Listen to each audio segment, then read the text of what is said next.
మా ఇంటిగ్రిటీ సమస్యలు ఇవి. ఈ ఇంటిగ్రిటీ సమస్యలు తీర్చుకోవాలంటే ఈ కొత్తగా వచ్చే న్యాయవాదులకి ఆపర్చునిటీ కావాలి. ఆపర్చునిటీ ఇస్తే వీళ్ళు ఇప్పుడు నేను ఉన్నాను, నా దగ్గరికి ఒకరు రావాలి, ఒకరు జూనియర్ రావాలంటే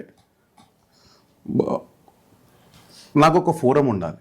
ఇప్పుడు సపోజ్ నేను ఇంటలెక్చువల్ ప్రాపర్టీ రైట్స్ చేస్తా. సపోజ్ నేను ఇంటలెక్చువల్ ప్రాపర్టీ రైట్స్లో అశోక్ రామ్ కుమార్ సార్ అని ఉంటాడు. అశోక్ రామ్ కుమార్ సార్తో పాటు ఒక ఫోరం ఉంటుంది, ఐపీ ఫోరం ఉంటుంది. ఓకే, అట్లాంటి ఫోరమ్స్ క్రియేట్ చేయాలి. లేదు, వాస్తవానికి ఇప్పుడున్న పరిస్థితి లేదు.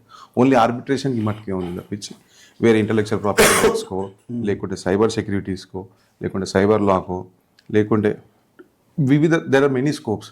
ఇప్పుడు డాక్టర్ ప్రొఫెషన్లో ఇప్పుడు గైనకాలజిస్ట్ దగ్గర ఉంటారు, ఆంకాలజిస్ట్ ఉంటాడు, పల్మనాలజిస్ట్ ఉంటాడు, నెఫ్రాలజిస్ట్ ఉంటాడు. Different categories. నువ్వు పోతావు, ఒక ఫోరం ఉంటే నీకు కనిపిస్తుంది, పోతావు.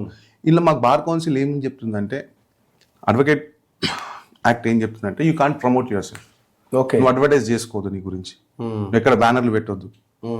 మరి మాకు ఎట్లా వస్తాయి? ఆపర్చునిటీ క్రియేట్ చేయాలి కదా, ఫోరమ్స్ క్రియేట్ చేయాలి కదా.